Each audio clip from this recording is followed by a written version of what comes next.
Today on the Big Six in 60, the Ravens sign veteran Calais Campbell. I love this move. The Texans give Azeez Al-Shaair an extension. The 3-year, $54 million deal, one of the heart and souls of the defense. And the Jets pick up Will McDonald's 5th-year option. McDonald is now under contract for the Jets for 2027. This is the Big 3 in 30 NFL, the 3 biggest stories in the NFL from our local experts at the Locked On Podcast Network. We bring you the real story, why it matters, what's next, who wins the big game, and more, all in 30 minutes. The Big 3 in 30 NFL starts now. Thank you for making the Big 3 in 30 your first listen of the day. Part of the Locked On Podcast Network, your team every day.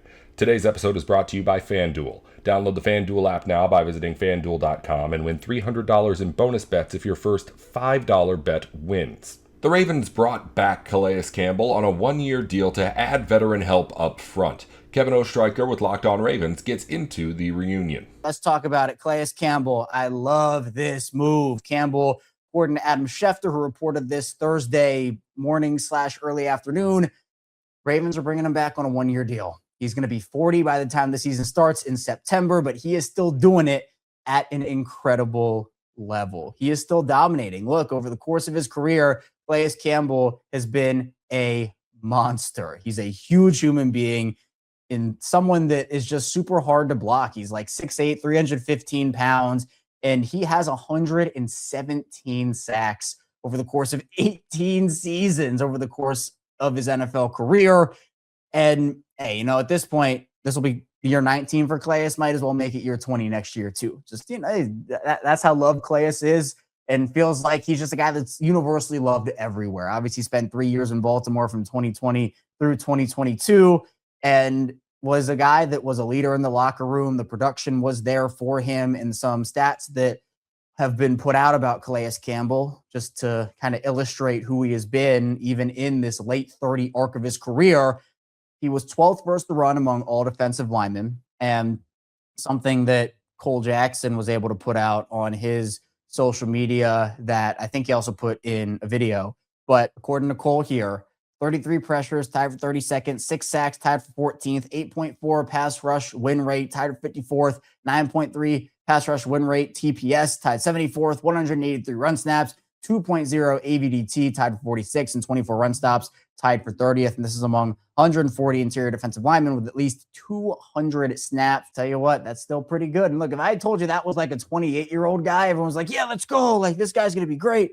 Well, I mean, at the end of the day, there are going to be options for this Ravens defensive line. And that was the thing, right? That's why it's a perfect move to me. There's no negative. I talked about this on the Instant Reaction Show. There is no negative with this conversation.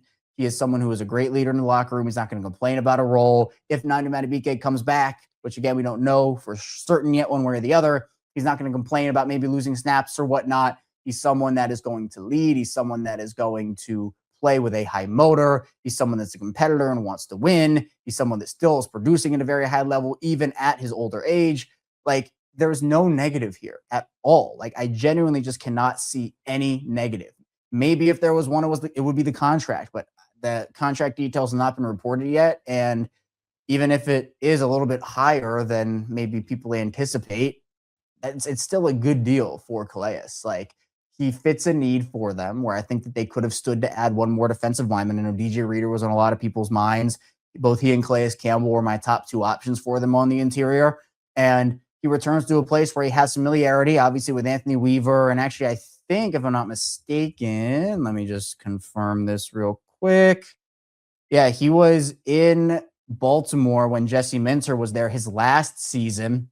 He was promoted as a defensive backs coach in 2020. That's when Campbell started. So they overlapped for 1 year in Baltimore. Obviously, Calais Campbell was not playing secondary for the Ravens, but there's familiarity, which is great. So I'm so pumped about this. And now you have an interior defensive line room that is just absolutely stacked from top to bottom. It's not even funny how stacked it is. And it's not funny because they're going to have to make some tough decisions. But of course, you'd rather make a tough decision with a lot of talent than an easy decision with no talent. You have Nandi Madubuike, whether he comes back or not, but he's in there. Travis Jones, Calais Campbell, Aeneas Peoples, John Jenkins, Broderick Washington, TJ Okoye, and Rayshawn Benny. That's insane. and I think that we play the exercise on the instant reaction show, but if it's Nnamdi, Travis Jones, Calais Campbell, Peebles, and then one of John Jenkins, Broderick Washington, CJ Okoye, Rayshon Benny, because I think it's 5. I think you keep 5. They're going to probably have to cut like 2 or 3 really good players here. And I do not think Broderick Washington makes this roster. I think he gets cut post June 1st. You can save some savings there. So then it would probably come down to John Jenkins, who played really well for them last season, CJ Okoye, who showed a ton of flashes and I really, really like, or Rayshon Benny, who was a 7th-round draft pick and does have connections to both Jesse Minter and defensive line coach Louis Esposito. So, but again, this is a good problem to have. Like, I would rather have this problem than feel uncertain about the depth that they have, or like, oh man, they really probably need one more guy, but that may push them over the edge. No, I mean, I'd rather have as many good options as you can, get them all in the building, put them all up against each other, and then boom, you can just see, especially as those like later down the line roster spots where you're fighting for that last spot in the D-line room, you want to have that be like someone else's DT3, like your DT5 is someone else's DT3 for a team that doesn't have as much depth as you. That's where you want it to be. And I think that Baltimore is now in that spot with their defensive line room, which I think is absolutely incredible. And for Calais, he's someone that you're not going to play every single down, right? You're going to have to manage his snaps in some way, shape, or form. And, I actually, the weird part about this is I see people who have been talking about Calais, especially it's more so from the rival fan bases, aka the Cincinnati Bengals is where I've seen it the most from, but it's been other places as well, where they're just like, Calais he's not even gonna make it throughout the season. Like, he's gonna get injured. Calais has played in 3 straight years of full games. He has not missed a game in the last 3 seasons. And even before that, like he has not missed the most games that the least amount of games, that he's played in a season is 12, and that was in Baltimore in 2020. Other than that, it was 13 was the lowest, and then a bunch of 16s. You have a couple 14s in there, 115, but it is a lot of, let's see, he's played in a full season 1, 2, 3, 4, 5, 6, 7, 8, 9, 10, 11, 12 out of 18 years. And he's never played below 12 games in a season. I don't know where that narrative's coming from. He's very durable. And I think with managing snaps, he's gonna be just fine. Like, obviously injuries happen in football, so nothing is guaranteed. But like this notion that, he's injured or he's this injury. No, that's never happened with Calais. And even at his older age, he still is like 3 straight years of full seasons at 37, 38, 39 years old is unbelievable. So play him in a specific role. If Nnamdi has to miss time at the beginning of the season or has to go on PUP, IR, whatever it may be, you have Calais there. And then when Nnamdi comes back in this situation where we're assuming he's healthy for the sake of this exercise and he's able to come back for the sake of this exercise, then Calais can kind of drop down on the depth chart, but that's not going to be a problem for him. He wants to win. He's a team player, obviously a stand-up guy in the community, and honestly, the example in the community that you can use. Like, he's one of those guys. All around, just a perfect move from Eric DeCosta. I've been manifesting this ever since he left Baltimore. I've been manifesting it all off season. So I'm so thrilled and over the moon with this news. The NBA playoffs are here, and every possession matters. If you're looking to get even closer to the action, FanDuel has a great offer to get you started. Right now, new customers can bet $5 and get $150 in bonus bets if your first bet wins. That's right, turn $5 into $150 in bonus bets just for getting started.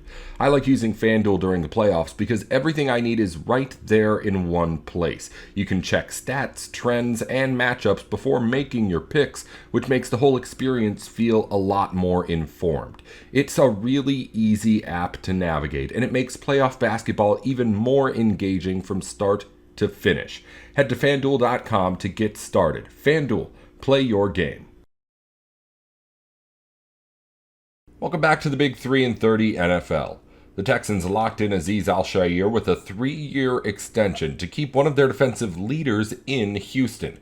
John Hickman with Locked On Texans lays out what it means for Houston going forward. We're getting back to talking about, the offense from 2025. It wasn't all good, man. Listen, when you go into a playoff game with Jaden Higgins, a rookie, who had 10 targets in that game, the route that he ran the most, go route and crosser routes tied for the most, which at 9. He ran 49 routes. But let's look at this receiving core. Jaden Higgins, Xavier Hutchinson, Christian Kirk, Cade Stover, Harrison Bryant, Dalton Schultz, who exited the game, and Jalen Noel. And I also will include Harrison Bryant, Nick Chubb, and Woody Marks. It was a bad recipe to begin with. And then Jared Patterson plays in 72 snaps.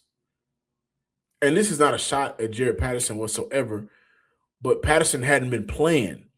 And the week that he has to play, he's going up against one of the better defensive tackles and better defensive tackle units in the NFL. Right? The interior offensive line, those guys allowed 12 pressures. These are the things that when you look at why it all broke down for Houston, we'll definitely put a microscope on C.J. Stroud and say, boy, those 4 turnovers were bad. But from a functionality standpoint, they did not have the pieces. Katie didn't have the pieces at all. And I think that's fair to say. We look at Stroud, and I'm not making excuses for him because he was terrible in that game. And one thing that I know, especially from just a perspective of him being a competitor at that quarterback spot, I don't think Stroud wants us to talk about him in this way. Well, number one, it affects his money. Number two, he's a competitor that really wants to be one of the best in the league. And the comments that TJ Houshmandzadeh made was on the Speak Easy podcast, right? So, but for Kelly, no doubt about it, I don't think he can go into next year being a 7. I think the tools are there for him to be much better. And if the 7 is where he ends off next year, then what improved from 2025 to 2026? And did anything get worse, or were things just at a consistent level of just being good? Sometimes you're not going to blow your socks away, right? I will say this. Houston gets in the red zone this year, they got to be better.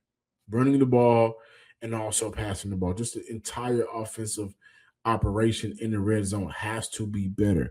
And I am placing that personally on the shoulders of both offensive coordinator Nick Caley and C.J. Stroud. They got to find a way to mesh, TJ. I agree with you on that, but it can't be one pushing back on the other.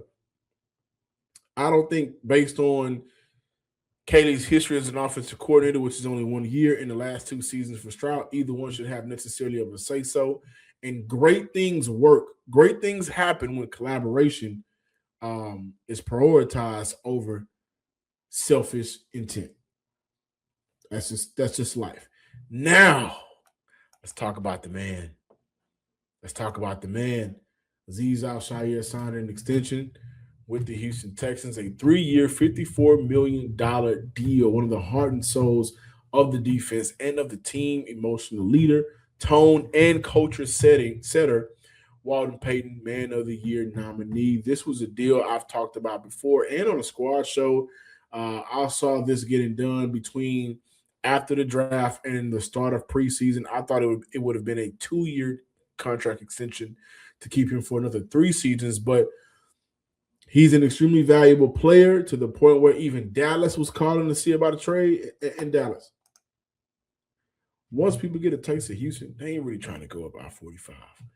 But like I said, I thought it would have been a 2-year deal. It's a 3-year deal. I believe now we're going to see Azeez Al-Shaair likely retire a Houston Texan. And 2025 might have been his best season in the league, rivaling the 2023 season. Last year, only allowed 7.3 yards per catch, 1 TD allowed, and 2 interceptions, 49 defensive stops, and cut down on penalties as well. You can't get caught up in the numbers with Azeez, because if you do, you're missing the whole picture. Henry To'oTo'o views Azeez Al-Shaair as an invaluable mentor and leader, describing him as irreplaceable and a crucial guide for the Houston Texans defense. Tua praised Alshire's mentorship both on and off the field, noting his supportive nature during tough times and relying on him as an example for his own development. This is a player that, again, the numbers don't tell the full story of how important he is for this team. I think when he first got to Houston, he was important for the defense. But then you recognize, man, we really got something special here. And we all need to be great.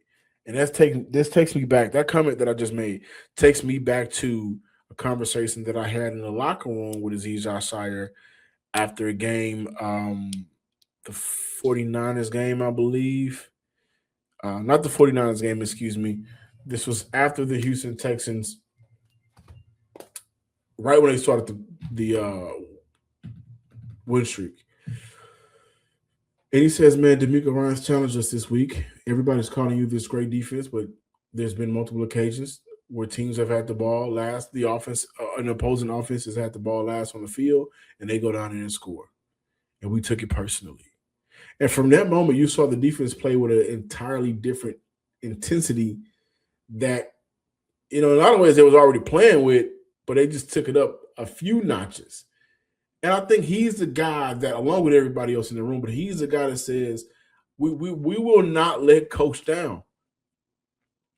To the point where, I mean, D'Amico was ready to live and die with his defense. I mean, in the playoffs, down with a score, opting to punt and trust the defense to make a play. And I don't think you can do that if you don't have an Azeez Al-Shire. He also was on Instagram letting everybody know, like, you know, those experts back in the day that said I wouldn't be good enough to make a practice squad.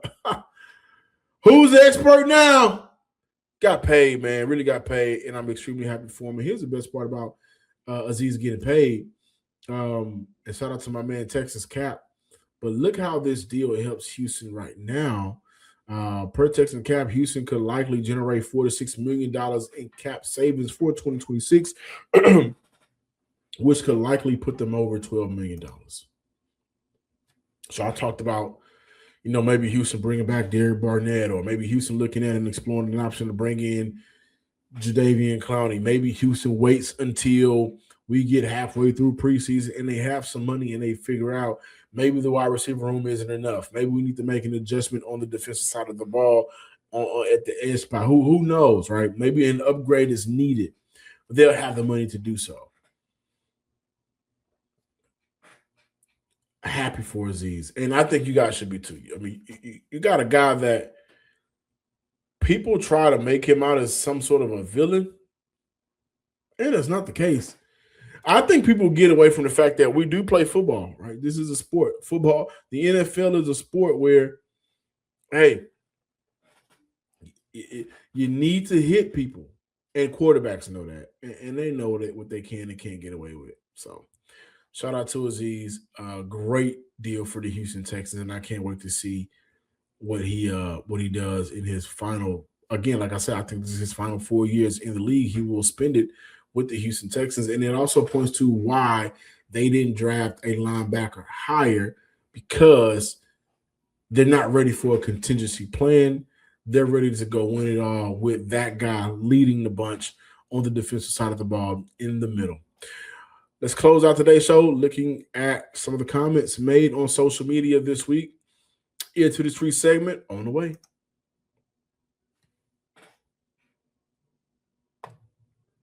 Battle Red Nation, we're going to close out today's show again, like I said, with the Ear to the Street segment. I talked about the tight end battle, Cade Stover versus Brevin Jordan, who gets cut.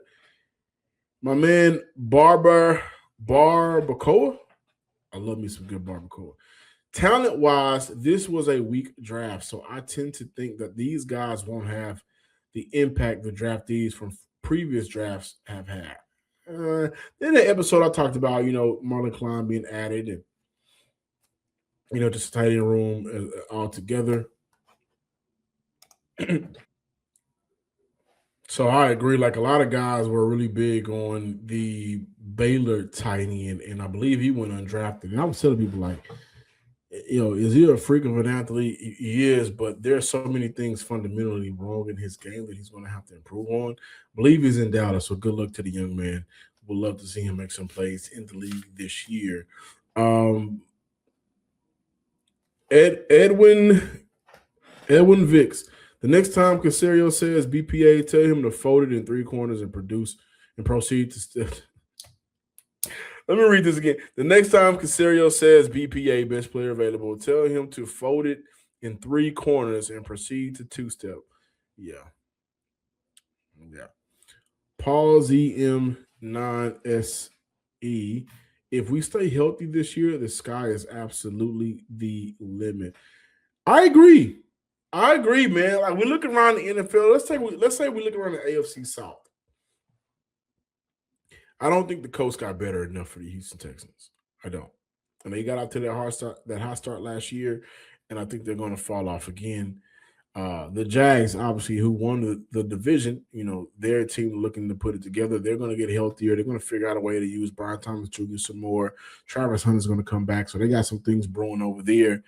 In Tennessee, got the quarterback last year, got him a weapon this year, built around it on their defense. We'll see what they do this year. But for the Texans, for a franchise that were like two steps away, they are still in a lot of ways the better team in the division, because what were those two steps? Offensive line play, they already got better. So they already got a foot forward. The offensive line play is going to increase the running room, right? The running back situation. We should not see 3.9 yards per carry this upcoming year. We shouldn't see a running back, go 0.29 yards before contact this year. Right? We shouldn't see that. We should see a better CJ Stroud. And to the point of, if we stay relatively healthy this year, the sky is absolutely the limit. What did Houston miss in that last game? Nico Collins, Dalton Schultz, Trent Brown. Then you got to think about what they missed for the entire year. Tank Dell, Joe Mixon. Right? Those things, in a lot of ways, should not hold Houston back in 2026. It should not. Let's see here.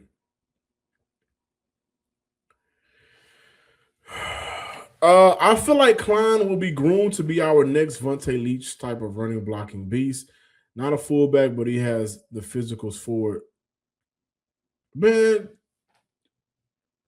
y'all be on Madden too much.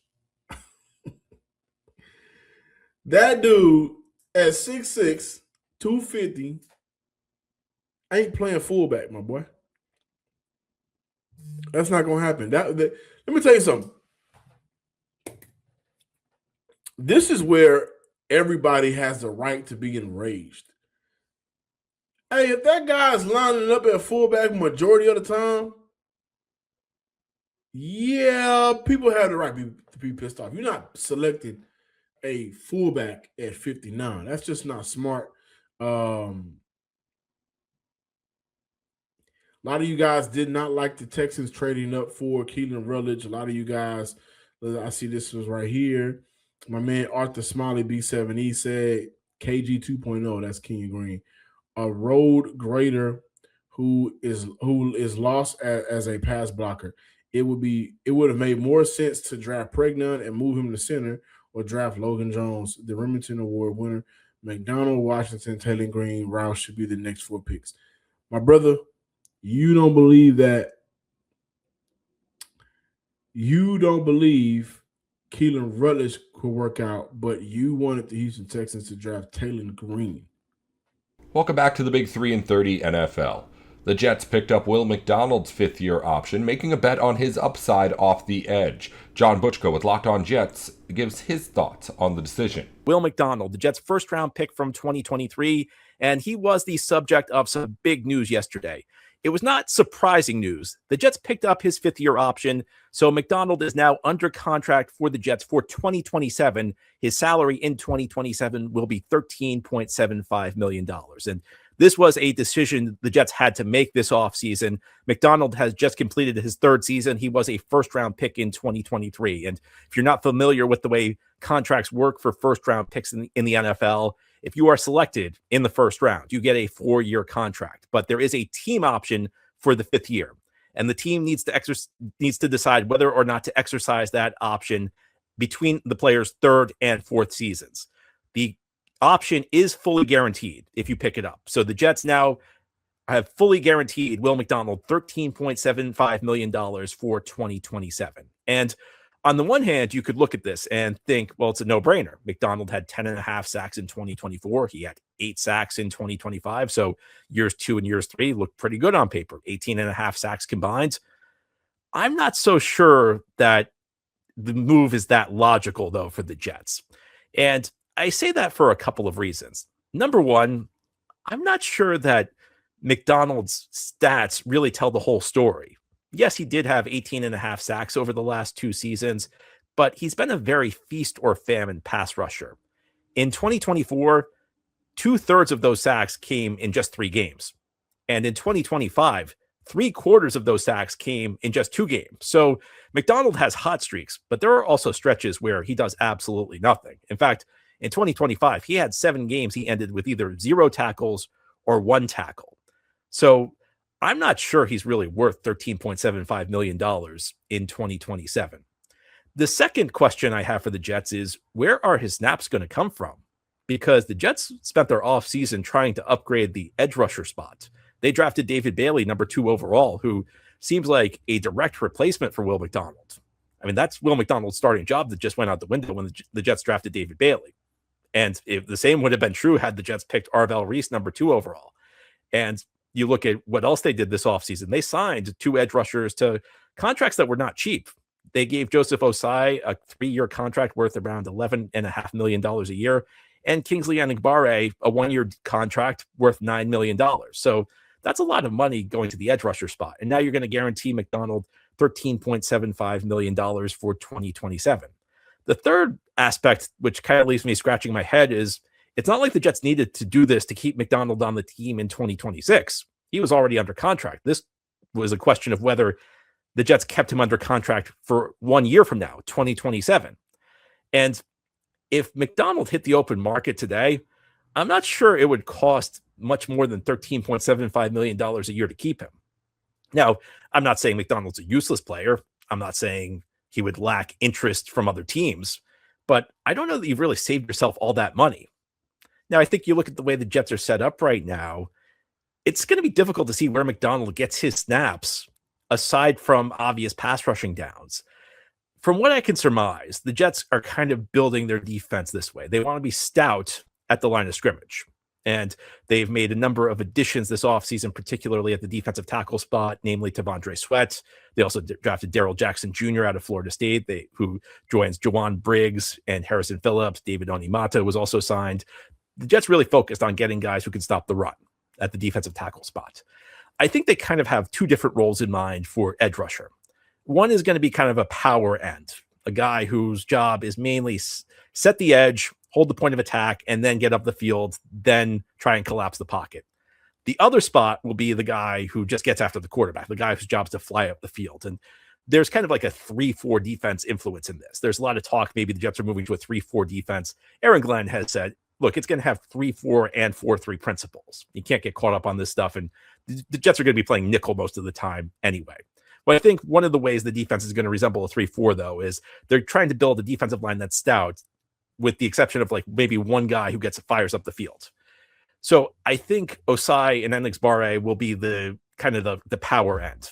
On the other side, I think that the guys who will share the pass rushing role will be Bailey and McDonald. And I think it's obvious the guy who was picked number 2 overall is going to be the primary person. McDonald's probably going to be a backup. He'll probably give Bailey a rest when he needs it. And then on passing downs, he can come in and try and get after the quarterback. But I think it's tough to play Bailey and McDonald together because McDonald is a very weak run defender. And while I don't think Bailey is as weak as McDonald in the run game, I don't think it's a strength for him either. I think you can live with Bailey setting the edge if everybody else on your defensive front is strong against the run. If Bailey's your weakest guy, you're okay. If Bailey's the better of your 2 defensive ends at setting the edge, then suddenly you've got problems. So I don't see the fit here right now for McDonald at that salary. Now, if McDonald was being paid, I don't know, 1/3 or a quarter of that $13.75 million, it would make sense to me. And I know that this is probably pretty controversial because McDonald does have his fans. And if we're being honest, the last 2 years, his stats have looked really good. And it's not that McDonald is a completely useless player. He's an NFL caliber pass rusher. But I look at all of these elements. I look at, first of all, the general inconsistency, which the numbers don't tell the whole story. Yes, again, 18 and a half sacks the last 2 years, but they were all really bunched together. McDonald, you're either going to get a great game or a shaky game. I look at the way the team is built right now, and I question, where are the pass rushing reps going to come from for Will McDonald? And I look at just the fact there was no real necessary aspects to make this move. Again, McDonald was going to be on the team in 2026. So, I mean, maybe this is a situation where the Jets are looking a year ahead and they think, well, if worse comes to worse, maybe we could trade him like we traded Jermaine Johnson. Perhaps. McDonald has that first round pedigree. He has the 2 years of good sack numbers. So, maybe the Jets were looking at it from a standpoint that it's a low risk move, but I would have turned it down. I think at that price, it's just too much. Now, if you could have turned around and given McDonald a cheap extension for less money than the 5th-year option, then I could have gotten behind it. But I think that the Jets making this move is kind of odd. And it's not a surprise because Darren Muji, the GM, has said many times this offseason that the Jets plan to exercise the 5th-year option. But I just don't see the logic behind it. The Jets also actually had to make a second decision on the 5th-year option. It was not for a player they drafted. Mazi Smith, who was a defensive lineman acquired in the Quinnen Williams trade. He was kind of like a throw-in. The main part of the Quinnen Williams trade were the 1st and 2nd round picks. The Jets declined his option. It would have been $13.9 million. That's really a no-brainer. There was really nothing from Mazi Smith's play that would justify a contract anywhere close to that. In fact, it's not even clear Smith is going to make this roster right now. The Jets have a lot of players who are guaranteed roster spots on the defensive line. In fact, if I had to guess, I'd say Smith is likely to be an odd man out on cut down day. But because the Jets traded for him, they inherited his full contract, which included the right to the 5th-year option. And they had to make the decision. Even though they did not draft him, when you get the contract, you get everything that comes with it. So the Jets do pick up Will McDonald's 5th-year option, and they turn down Mazi Smith's 5th-year option. That's all for today's Big 3 in 30 NFL. If you follow basketball or college sports, the Big 3 in 30 has shows for the biggest news in the NBA and on campus going up every week just like this one. Just search the Big 3 in 30 NBA or the Big 3 in 30 college wherever you're listening or watching now. Thanks again for tuning in to the Big 3 in 30 NFL.